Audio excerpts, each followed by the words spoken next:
In your confirmation hearing, you stated that China was trying to, quote, reshape the global order.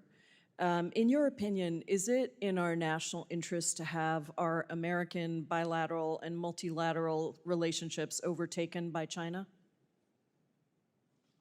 I would disagree with the premise that they are.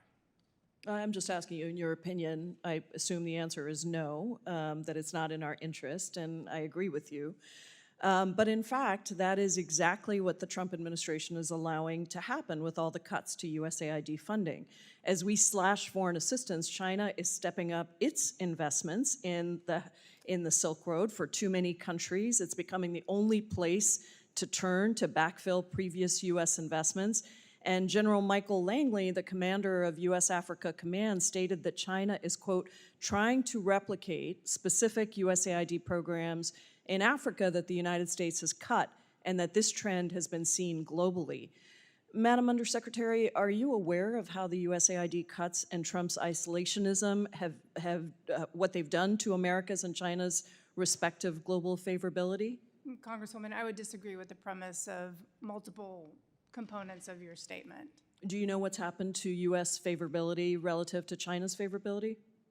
In fact, we've had a great response in some of our countries that we're providing aid, that we're moving from a dependency relationship. Do you have any numbers for me? Well, I can tell you that we're continuing our PEPFAR life-saving I'm asking programs. about favorability. Are you aware that in January of 2024, a year before Trump came into office, the U.S. favorability rating was above 20 and China was in negative territory? And at the end of May, after just 5 months of Trump coming into office, China had a net favorability of 8.8 compared to negative 1.5 for the United States? Were you aware of that? I'm not sure what the sources of your numbers are.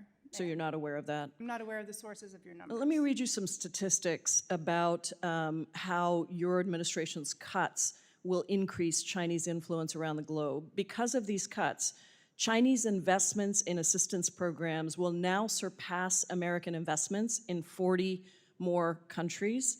China will now operate 16 more diplomatic posts abroad than the United States.